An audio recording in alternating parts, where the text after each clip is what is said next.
नमस्कार, बहुत स्वागत है आप सभी का। आप देख रहे हैं इंडिया न्यूज राजस्थान। आपके साथ में ममता तिवारी। शुरुआत करते हैं बड़ी खबरों की। स्वतंत्रता सेनानी विनायक दामोदर सावरकर की आज जयंती मनाई जा रही है। इस मौके पर लोकसभा अध्यक्ष ओम बिरला ने श्रद्धा सुमन अर्पित किए। संसद भवन में आयोजित कार्यक्रम में उन्होंने सावरकर को श्रद्धांजलि दी। इस दौरान बिरला ने कहा कि सावरकर हमारे स्वतंत्रता आंदोलन के अमिट हस्ताक्षर है और उनका तेजस्वी व्यक्तित्व और आदर्श हमेशा सबको प्रेरित करता है। इस दौरान संसदीय राज्य मंत्री अर्जुन राम मेघवाल, सांसद पीपी चौधरी समेत कई अधिकारी मौजूद रहे।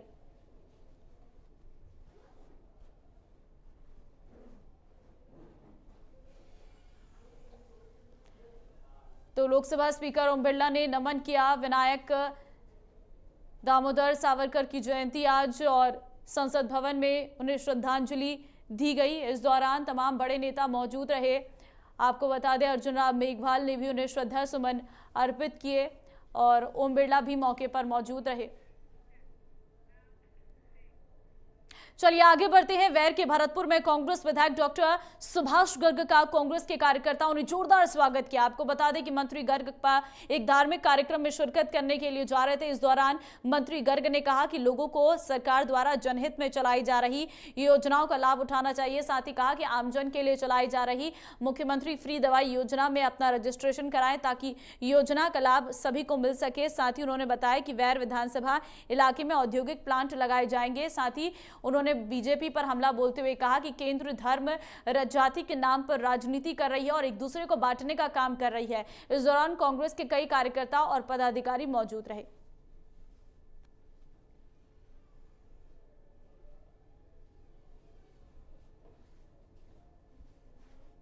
तो कांग्रेस कार्यकर्ताओं ने उनका जोरदार स्वागत किया। वैर में कहूँगा निर्णय लिया है, बड़ा गुड निर्णय लिया है मुख्यमंत्री जी ने। हमने भी अपील की थी कि पूरे पूर्वी संभाग में भरतपुर, करौली, सवाई माधोपुर और धौलपुर, इसमें न केवल जो व्यापारी या उद्योगपति है जो सरसों या एग्रीकल्चर प्रोसेसिंग इंडस्ट्रीज लगाएंगे उनको 50% लागत का और अधिकतम 1 करोड़ रुपए का अनुदान सरकार देगी। और किसान भी लगा सकते हैं। किसानों के लिए भी वो सुविधा है। कोई भी कृषक अपना ग्रुप बना करके, संगठन बना करके ऑयल मिल खोलना चाहता है, खल का काम करना चाहता है, सॉल्वेंट प्लांट करना चाहता है या छोटी छोटी यूनिट्स भी करना चाहता है, तो उसको 1 करोड़ रुपए तक अनुदान। परसों ही नोटिफिकेशन हुआ है। चैम्बर ऑफ कॉमर्स और ऑयल मिल वालों मुझे 18 तारीख को ज्ञापन दिया था और 20 तारीख को उसका नोटिफिकेशन जारी करवा दिया हो गया है। और एक बहुत बड़ा इंडस्ट्रियल हब खुलेगा वैर में, जो डिक्लेयर कर दिया गया है। भरतपुर के भरतपुर मेरा तो दुर्भाग्य है, भरतपुर में जगह नहीं है सरकारी, इसलिए प्रॉब्लम है। तो हमने कहा भाई नगर में, वैर में, नलपई में जहाँ भी जगह अवेलेबल है सरकारी, वो इंडस्ट्री। तो वहीं सीकर के दाता रामगढ़ में दरगाह शरीफ में मंदिर के दावे मामले पर कांग्रेस विधायक वीरेंद्र सिंह का बयान सामने आया। उन्होंने कहा कि गड़े मुर्दे नहीं उखाड़ने चाहिए। सैकड़ों साल पहले कई मंदिर टूटे थे तो कई जगह मस्जिदों को तोड़कर मंदिर बनाए गए थे। हिंदू शासक ने मस्जिद तोड़ी थी तो मुस्लिम शासक ने कई मंदिर तोड़े थे। शासकों के राजनीतिक सत्ता संग्राम को लेकर अब दावे नहीं होने चाहिए। केंद्र सरकार को बेरोजगारी, महंगाई और देश के विकास की बात करनी चाहिए। हिंदू है, हमारी भी मंदिर धर्म का आदमी जिसका जो होगा उसकी उस अपने धर्म में आस्था होगी और निश्चित रूप से धर्म की आज़ादी सबको है। देश के नागरिक को जो अधिकार मिला हुआ है नागरिकता का, उसकी सबको आज़ादी है। लेकिन मेरी जो व्यक्तिगत राय है कि विकास की बात करनी चाहिए। आज बेरोजगारी बहुत ज़्यादा है, उसकी बात करनी चाहिए। कोरोना काल में देश का जो संकट रहा, नोट, आज जो महंगाई की जो स्पीड बढ़ी है, आम आदमी आज बाज़ार में जाता है, गरीब आदमी हो चाहे मध्यम वर्ग हो, उसकी आज ये स्थिति है कि वो परचेजिंग पूरी तरह से कर नहीं पाता अपने घर के लिए। चलिए आगे बढ़ते हैं। डीडवाना नगर पालिका में सफाई ठेके में कथित अनियमितता और गड़बड़ी सामने आई है। पालिका के नियमों के खिलाफ जाकर बिना कार्य अनुभव और बिना संसाधन वाली एक फर्म को सफाई का ठेका दिया गया। इतना ही नहीं, फर्म को प्रमाणीकरण के बिना ही भुगतान किया गया।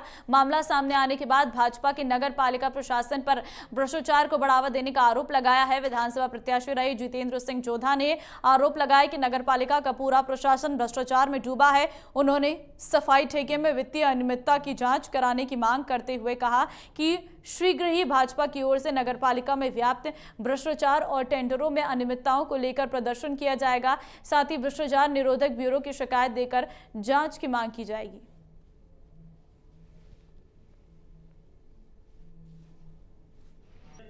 आप लोगों के माध्यम से और हमने बार बार यहाँ के प्रशासन को भी चेताया। डीडवाना नगर पालिका में जब से कांग्रेस का बोर्ड बना है, भ्रष्टाचार कोई बड़ी बात नहीं है। और इतना भ्रष्टाचार शायद मैंने राजस्थान की किसी नगर पालिका में सुना नहीं है। यहाँ तो आप सफाई ठेके की बात करते हो, चाहे सड़क निर्माण का काम हो, चाहे अन्य तरह की निविदाएँ हो, यहाँ के नगर पालिका के अधिशासी अधिकारी, यहाँ के अधिकारी, यहाँ के चेयरमैन मिलकर हर टेंडर में अनियमितताएं करते हैं। हर टेंडरों को मैनेज किया। तो वहीं अजमेर के नसीराबाद में वीर तेजाजी बासक बाबा धाम पर विश्व शांति और इंद्रदेव को मनाने के लिए धार्मिक अनुष्ठान किया गया। अनुष्ठान में सैकड़ों भक्तों ने हिस्सा लिया और पूर्णाहुति दी और बासक बाबा धाम में विश्व कल्याण और सुख शांति के लिए 51 जोड़ों ने पूर्णाहुतियां दी हैं। इस दौरान पंडित दिनेश दागीच, लक्ष्मी नारायण और मौजूद रहे। मुख्य उपासक रणजीत पापड़िया ने बताया कि विश्व शांति में सुख शांति के लिए बासक बाबा धाम पर हवन यज्ञ किया गया है। इसमें विद्वान ब्राह्मणों ने विधिपूर्वक मंत्रोच्चारण के बाद यज्ञ संपन्न कराया। उन्होंने बताया कि देश और राज्य में आपसी भाईचारे और सुख शांति बनी रहे, इसके लिए समय समय पर धार्मिक अनुष्ठान कराकर कामना करते हैं।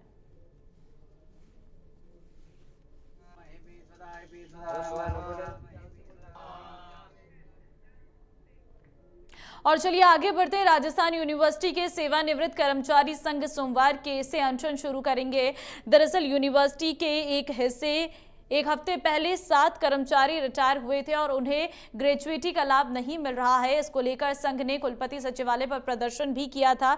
संघ ने बताया कि रिटायर कर्मचारी प्रशासन से लगातार ग्रेजुएटी के भुगतान की मांग कर रहे थे, लेकिन प्रशासन द्वारा ग्रेजुएटी का भुगतान नहीं किया गया। कर्मचारी के बीमार होने के बाद भी उनका परिवार प्रशासन से गुहार लगा रहा था, लेकिन इस ओर किसी ने का ध्यान नहीं गया और इलाज के अभाव से कर्मचारी की मौत हो गई। ऐसे में पीड़ित परिवार को 50 लाख का मुआवजा देने और सेवानिवृत्त कर्मचारियों को ग्रेजुएटी की मांग को लेकर संघ अनशन करेंगे।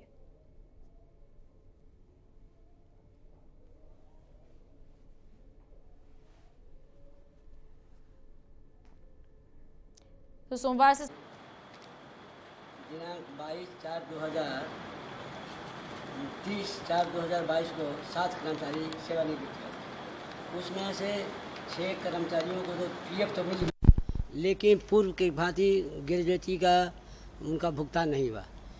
जिसमें से 7 कर्मचारियों से एक जगदीश मीना सहायक कर्मचारी थे, जो छात्र अधिष्ठाता कार्यालय में कार्य करते थे, बहुत सीधा कर्मचारी थे।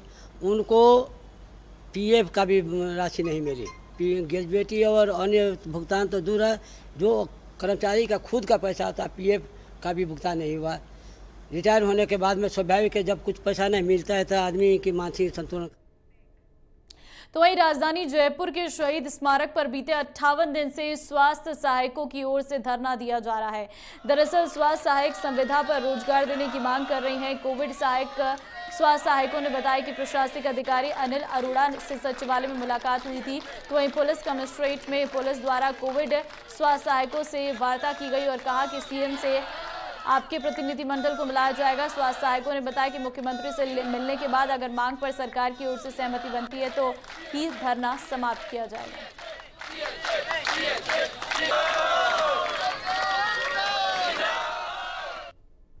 कल हम जब हमारा डेलीगेशन अखिल अरोड़ा जी से सचिवालय में मिला तो उन्होंने कहा कि मैं आपकी सीएम साहब से मुलाकात करवाऊंगा कल। तो हमने उन्हें से प्रशासन से यहाँ पे बोला कि हम सीएम साहब से मुलाकात करना चाहते हैं, आप अखिल अरोड़ा जी के पास मैसेज पहुँचाइए। तो जब हम मुलाकात के लिए डेलीगेशन तैयार होकर गया तो हमें कमिश्नरेट में पहले बुलाया गया और वहाँ पे ये कहते हैं कि आप लिखित में दो कि मुलाकात के बाद आप आंदोलन समाप्त कर दोगे। मतलब ये कह रहे हैं कि मतलब मांगे मानने के बाद नहीं, मुलाकात सीएम साहब से मुलाकात के बाद आंदोलन समाप्त कर दोगे। तो हम ये कह देना चाहते हैं कि हम 58 दिन से आंदोलन सीएम साहब से मुलाकात के लिए नहीं कर रहे हैं। हम 58 दिन से आंदोलन, हमारी मांग है संविदा कैडर मिले। अगर संविदा कैडर मिलता है सीएम साहब से मुलाकात के बाद तो हम अपना आंदोलन। चलिए आगे बढ़ते हैं। दुनिया भर में मंकी पॉक्स के मामलों में तेजी से बढ़ोतरी देखने को मिल रही है। पिछले हफ्ते 11 देशों तक सीमित रहने वाले मंकी पॉक्स अब 20 देशों में पैर पसार चुका है। विश्व स्वास्थ्य संगठन ने कहा कि दुनिया के 20 से अधिक देशों से मंकी पॉक्स के करीब 200 मामले सामने आए। हालांकि WHO ने कहा कि इस महामारी को कंट्रोल किया जा सकता है और दुनिया भर में उपलब्ध इस बीमारी की दवाओं और टीकों के समान वितरण का प्रस्ताव रखा है। मेडिसिन विभाग के चिकित्सक राजेंद्र प्रजापति ने बताया कि मंकी पॉक्स मंकी के जरिए मानव में प्रवेश करता है। मंकी पॉक्स अभी अफ्रीकन देश, यूरोप, अमेरिका, कनाडा में फैल रहा है। भारत में अभी तक मंकी पॉक्स का कोई भी मरीज सामने नहीं आया है। मंकी पॉक्स के लक्षण शरीर में दर्द होना, बुखार होना होता है। मंकी पॉक्स होती है एक वायरल जूनोटिक डिजीज़ होती है जो मंकी से आदमियों के अंदर ट्रांसमिट होती है। अभी मेनली है वो African country, United state America, Australia, Canada, उस कंट्रीज़ के अंदर है। अपने इंडिया के अंदर अभी तक कोई भी ना तो सस्पेक्टेड या फिर डायग्नोज पेशेंट अभी तक नहीं हुआ है। इससे रिलेटेड जो भी सिम्टम्स होते हैं उस तरह के होते हैं, जैसे रेसेस अपीयर होना, फीवर होना, बॉडी के अंदर दर्द होना, ठीक है ना, और इसी तरह के सिम्टम्स हैं वो होते हैं। चलिए आगे बढ़ते हैं। बात जयपुर की करते हैं। 3 बहन और 2 बच्चों की गुमशुदगी का मामला। 5 के शव कुएं में मिलने से सनसनी। तीनों बहनों के साथ 2 मासूम लापता हुए थे। बुधवार दोपहर से लापता थे 5। मामले की जांच पुलिस कर रही है। तो गुमशुदगी का ये पूरा मामला है। एक ही परिवार के सभी सदस्य थे, जिसमें 3 बहनें थी और 2 मासूम थे। अब इनके शव बरामद हुए हैं। दरअसल बुधवार से ही ये 5 लापता थे। तलाश लगातार की जा रही थी। अब जो है इस पूरे मामले पर एक नया मोड़ आया है। गुमशुदगी का ये पूरा मामला, अब 5 के शव बरामद हुए हैं और कुएं से ये 5 के शव मिले हैं, जिसके बाद सनसनी फैल गई पूरे गांव में। 3 बहनों के साथ 2 मासूम लापता हुए थे और ये 5 का ही जो शव है वो कुएं से बरामद कर लिया गया है। चलिए आगे बढ़ते हैं। झालावाड़ के जनाना अस्पताल के NICU वार्ड में चूहों का आतंक देखने को मिल रहा है। जहां जिधर देखो उधर चूहों की भरमार नजर आती है। चूहे सिर्फ सामान ही नहीं, मरीजों के परिजनों को भी काट कर भाग जाते हैं। तीमारदारों का कहना है कि बड़े बड़े चूहे हैं, इनका वजन करीब 1 किलो होगा। वहीं अस्पताल अधीक्षक डॉक्टर राधेश्याम ने कहा कि जहां सभी व्यवस्थाएं ठीक है, किसी को कोई दिक्कत नहीं है।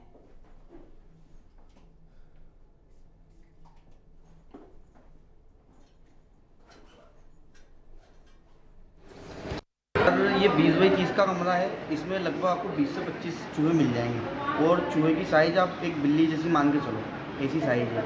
यहाँ पर जितनी भी लेडीज़ देख रहे हो आप, ये सारी लेडीज़ है ना, ये अपने सामान को लेके बिल्कुल बहुत परेशान थी। मेरी मिसेज़ खुद यहाँ पर, मेरा बच्चा एडमिट है, मेरी मिसेज़ को मैं यहाँ पे लेके आया था, वो बहुत परेशान थी। अभी उसको 5 दिन ही हुए थे। मजबूरन मेरे को यहाँ को रात से सारे सामान लेके बाहर जाके सोना पड़ा मेरे को। अभी सफाई की व्यवस्था मतलब हम बहुत बेहतर करने की कोशिश कर रहे हैं। संबंधित फर्म है जो सफाई विजय लेवल सप्लायर से, उसको सफाई व्यवस्था को पाबंद कर रहे हैं।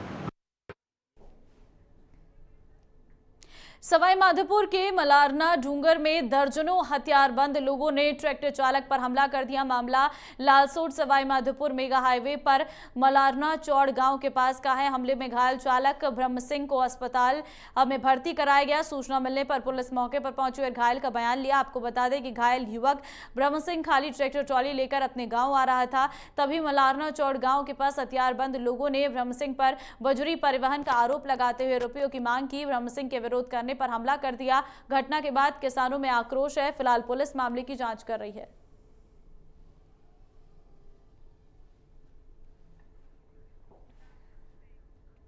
बारां में उधार के पैसे मांगने पर एक मंडी व्यापारी राघवेंद्र चौधरी की हत्या करने का मामला सामने आया। हत्या के बाद से व्यापारियों में जबरदस्त गुस्सा देखने को मिल रहा है। दरअसल मृतक को वृद्धिलाल मीणा ने कुछ दिनों पहले पैसे उधार दिए थे और वही पैसे मांगने के लिए वो अपने मुनीम के साथ लेने पहुंचे थे।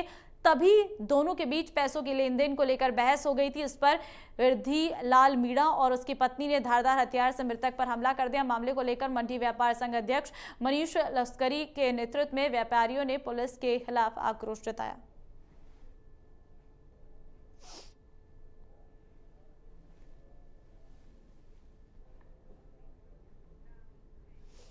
तो वहीं जालौर के सांचौर में पंजाब के राज स्टूडियो के साथ धोखाधड़ी की गई है। शादी समारोह में बुकिंग के नाम पर लोगों को बुलाया गया और एक धर्मशाला में रोका गया, लेकिन रात को खाने में नशीला पदार्थ मिलाकर बेहोश कर दिया गया। जब सुबह इन लोगों को होश आए तो बदमाश इनके कैमरे लेकर फरार हो चुके थे। पीड़ित पवन कुमार ने बताया कि हमारे कैमरे की कीमत 30 लाख रुपए के करीब है। सूचना मिलने पर पहुंची पुलिस ने आरोपियों के खिलाफ मामला दर्ज कर लिया है।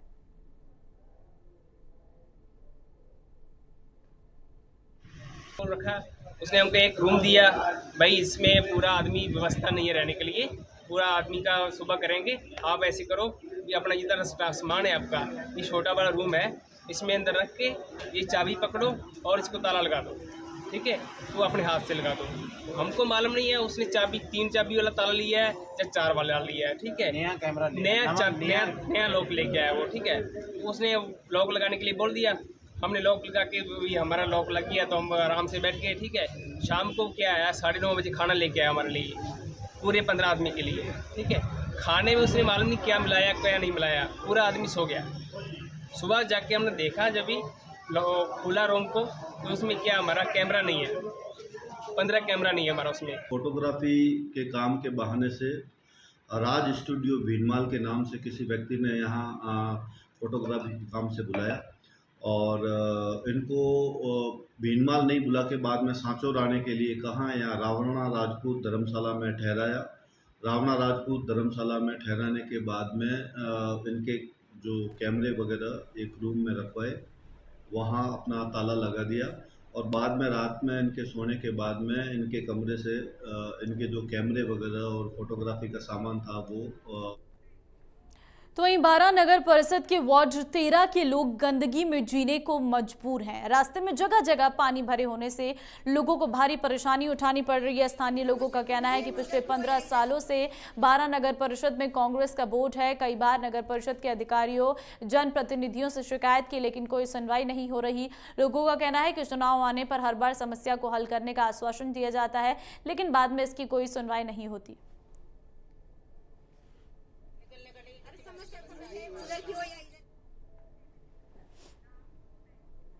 वहीं डीडवाना के प्यावा गांव में एक शख्स ने ट्रेन से कटकर आत्महत्या कर ली। सूचना पर पुलिस मौके पर पहुंची, जांच शुरू की। शव की शिनाख्त प्रेम सिंह के रूप में की गई है। जानकारी के अनुसार गांव के पास ट्रेन की पटरियों पर एक शव मिला तो प्यावा गांव के सरपंच बीरमा राम ने खुनखुना थाने पर घटना की जानकारी दी। घटना की जानकारी मिलते ही खुनखुना थाना पुलिस मौके पर पहुंची और शव को डीडवाना के राजकीय बांगड़ अस्पताल में मोर्चरी में रखवाया। फिलहाल जांच जारी है।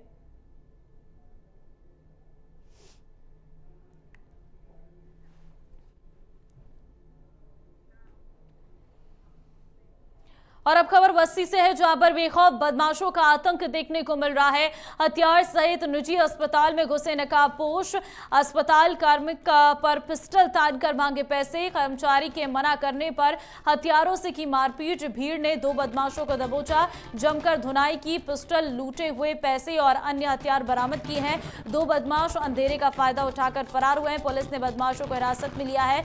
जांच जारी है। कानोता के जामडोली में कंचन अस्पताल की ये पूरी घटना है।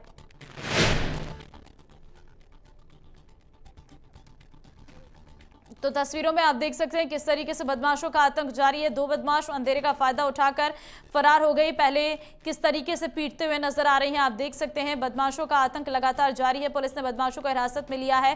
कानोता के जामडोली में कंचन अस्पताल की ये पूरी घटना है, जहां पर अस्पताल में इस तरीके से बदमाशों की तरफ से लूट की कोशिश की गई है। आतंक बदमाशों का लगातार जारी है। खाकी का कोई खौफ नहीं है। पिस्टल, लूटे हुए पैसे और अन्य हथियार भी इन बदमाशों से हालांकि पुलिस ने बरामद कर लिए हैं। 9 बजे बच्ची को स्टीम लगा रहा था, तो घर से मेरा बेटी से बात हो रही थी, फोन चल रहा था, तो उसको मरीज को फ्री करके मैं घर घूमने चला गया। क्या 2 बदमाश आए और उन्होंने सीधा मेरे से कट्टा तान के और बोले पैसे लाओ। ऐसे करके मैंने कहा भाई पैसे कहाँ हैं? ऐसे करके फिर मैं उनको धक्का मार के मैं बाहर लाया, तो बाहर गले में से भी वो पैसे निकाल के ले गए। इतने में वो पकड़े गए।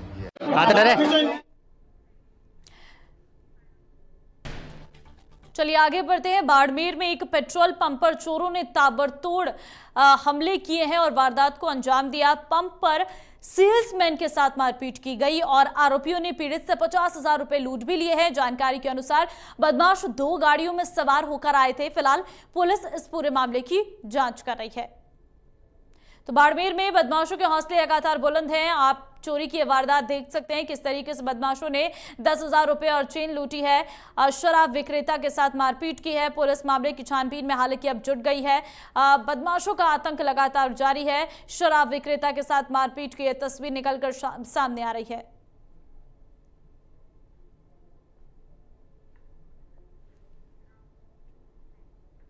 और चलिए फिलहाल इस बुलेटिन में बस इतना ही। बाकी अन्य खबरों के लिए आप बने रहिए इंडिया न्यूज के साथ। नमस्कार।